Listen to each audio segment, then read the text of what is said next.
Selamat pagi ibu-ibu semua, bapak-bapak, cuman satu saya.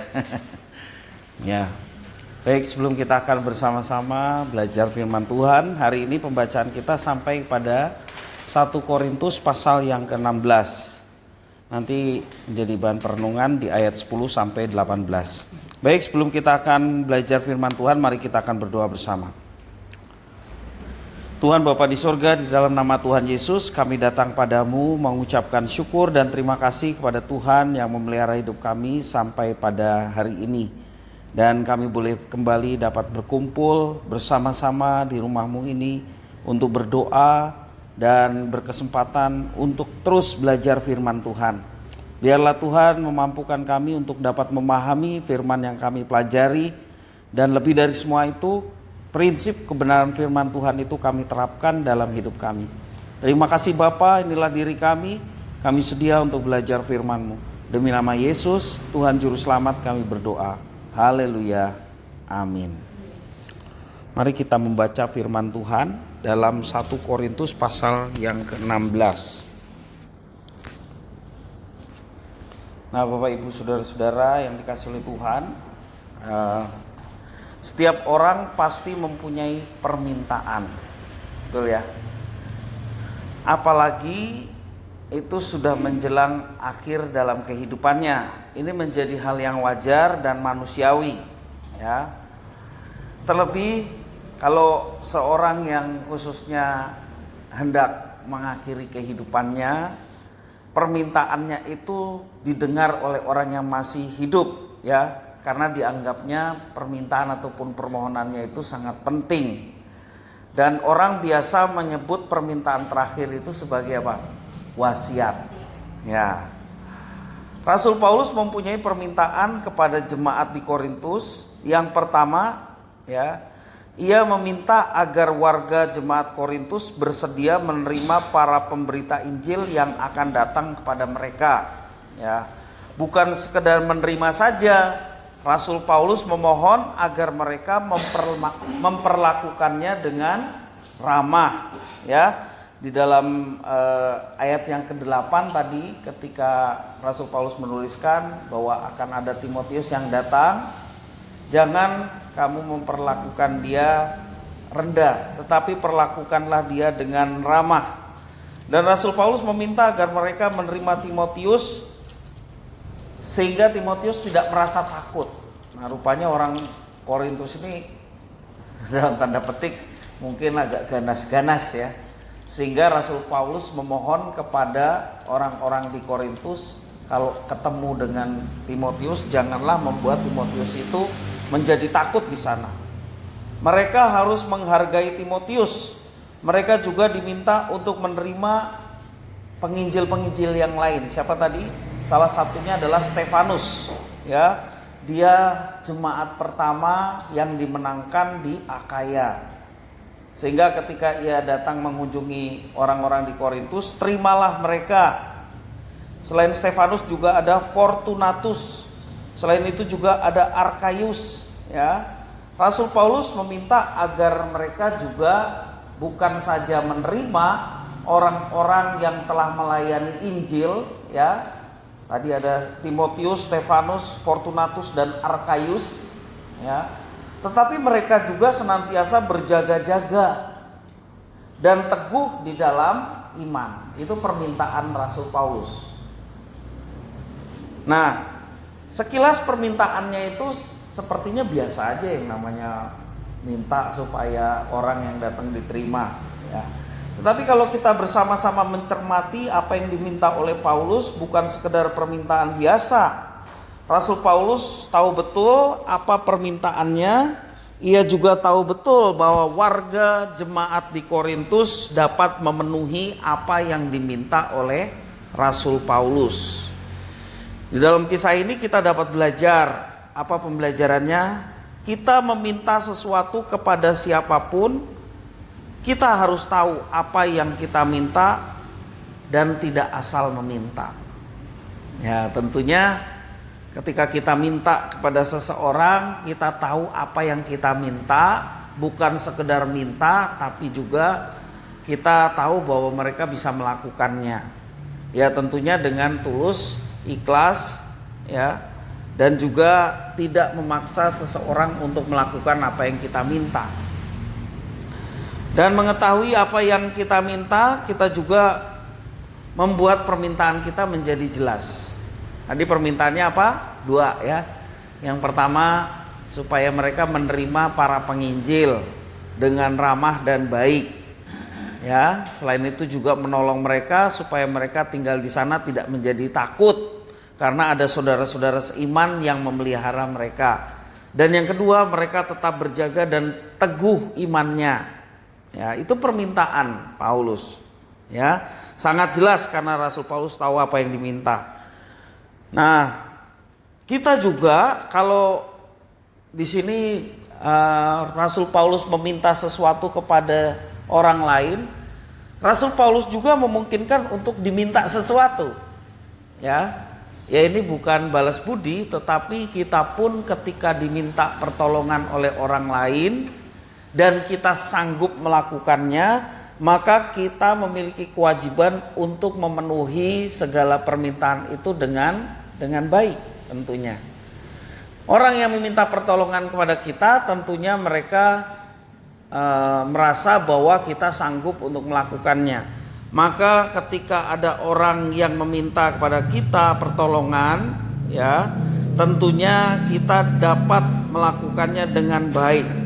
Ya, kita wajib melakukan apa yang mereka minta dengan baik, bukan dengan setengah-setengah ataupun dengan banyak pertimbangan yang sebenarnya ingin menolak, ya.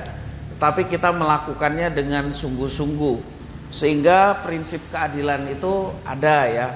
Jangan hanya kita meminta pertolongan orang lain ya, supaya memenuhi segala apa yang kita perlukan ataupun kita butuhkan, tetapi kita juga ketika diminta pertolongan oleh orang lain, kita juga wajib melakukannya dengan sebaik-baiknya. Tentunya pertolongan yang dimaksud di sini adalah dalam rangka untuk pertumbuhan iman sesama kita. Itu ya, tentunya seperti itu. Ya. Nah, kalau itu untuk membangun kerohanian seseorang, maka hukumnya wajib bagi kita untuk menolong orang yang meminta pertolongan pada kita. Sehingga imannya diteguhkan, dikuatkan. Ya. Nah, Bapak Ibu Saudara-saudara yang dikasihi oleh Tuhan, marilah kita juga senantiasa meminta hikmat pada Tuhan supaya kita diberikan kekuatan dan kemampuan untuk juga bisa melaksanakan apa yang diminta oleh Tuhan. Ya. Yang diminta oleh Tuhan oleh orang percaya adalah kita memiliki kualitas hidup standarnya adalah Yesus. Yang diminta Tuhan kita kepada kita sekalian orang-orang yang telah ditebus dan dipercaya untuk menjadi umatnya adalah menjalani kehidupan sesuai dengan rencana dan kehendaknya, dan itu telah diteladani oleh Yesus Kristus. Dengan satu tujuan supaya hidup kita seperti julukan yang Yesus berikan kepada orang percaya. Apa julukannya? Garam dan terang. Ya. Artinya memiliki manfaat buat orang lain. Jadi orang Kristen itu diajak untuk bersosial. Bersosial artinya kita tidak hanya kumpul di kalangan kita sendiri, tetapi kita juga mau bergaul dengan orang lain dengan tujuan supaya kasih Kristus yang sebenarnya dibutuhkan oleh banyak orang itu tersalurkan melalui kita. Ya. Tujuannya itu. Bukan untuk menjadikan orang lain Kristen, ya. Bukan menjadikan orang beragama Kristen, tetapi membuat orang mengenal Tuhan Yesus. Lah apa bedanya? Apa bedanya orang mengenal Yesus sama jadi Kristen? Ya kalau sekedar beragama, orang hanya sekedar itu sebagai pilihan dari berbagai macam agama, aku tak milih Kristen gitu ya. Itu hanya sekedar pilihan manusia. Tapi kalau orang sudah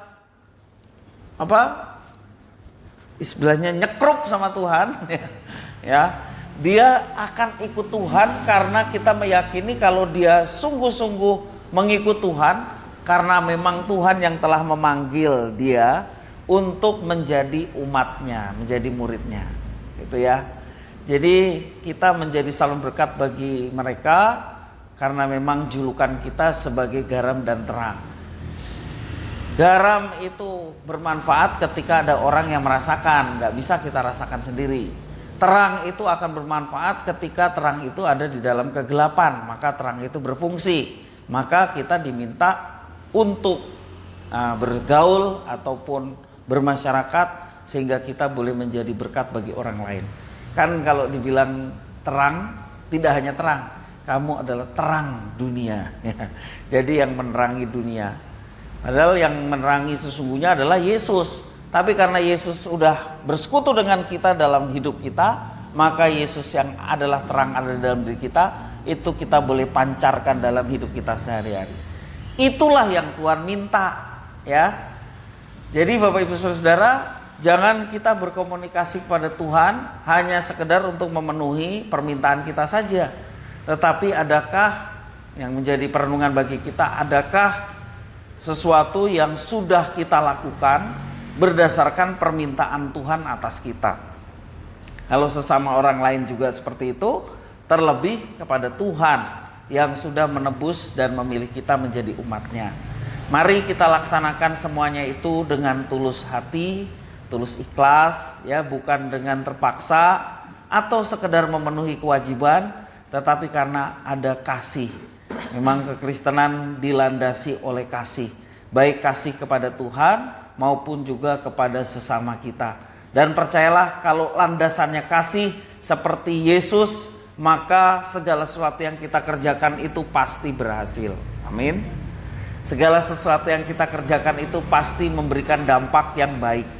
Paling tidak dampaknya buat kita. Karena tidak selalu apa yang kita perbuat, bahkan berbuat baik, itu bisa diterima oleh orang lain. Betul nggak? Dampaknya itu yang paling tidak itu buat kita. Apa dampaknya? Kita merasa puas bisa melaksanakan apa yang Tuhan perintahkan. Betul ya? Ada kelegaan jiwa. Tuhan, terima kasih aku masih bisa diberikan kesempatan untuk bisa melaksanakan apa yang Tuhan mau. Ada kepuasan jiwa. Walaupun orang lain belum merasakan. Tapi sekali lagi, segala sesuatu yang dilakukan berdasarkan kasih Kristus pasti akan mendatangkan keberhasilan dan manfaat. Baik bagi orang yang melakukan maupun juga orang-orang yang ada di sekitarnya. Karena itu marilah kita menjadi orang yang senantiasa memenuhi apa yang diminta oleh Tuhan. Baik kasih kepada Tuhan maupun sesama. Tentunya semuanya ini boleh menjadi kemuliaan bagi Tuhan dan menjadi berkat bagi kita dan juga orang lain. Mari kita berdoa mengucap syukur atas firman-Mu. Terima kasih Tuhan atas firman-Mu. Biarlah Tuhan memampukan kami untuk kami dapat melaksanakannya dalam hidup kami setiap hari. Terima kasih ya Tuhan, demi nama Yesus Kristus kami berdoa mengucap syukur. Haleluya. Amin. Baik 1 dan 2 saja, kemudian silakan Mbak Eta untuk mengikuti pujian 63.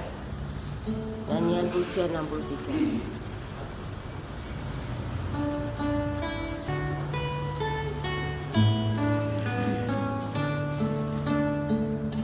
Ku kurang tahu mengapa Tuhan Allah turun menghampiri manusia.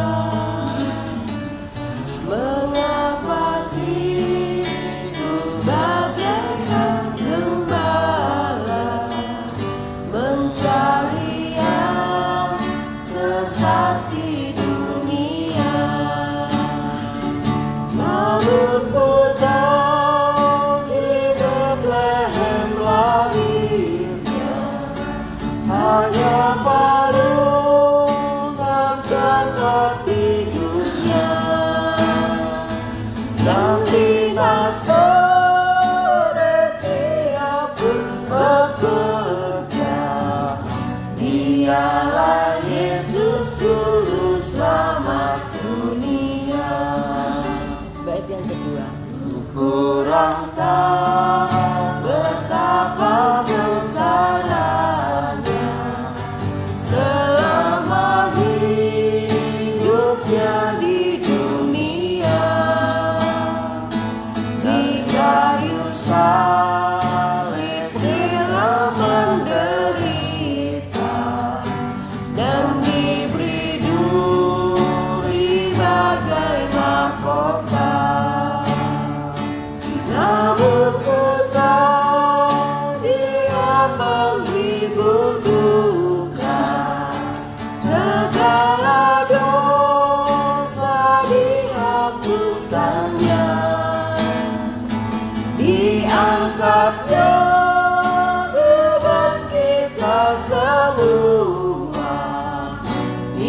segala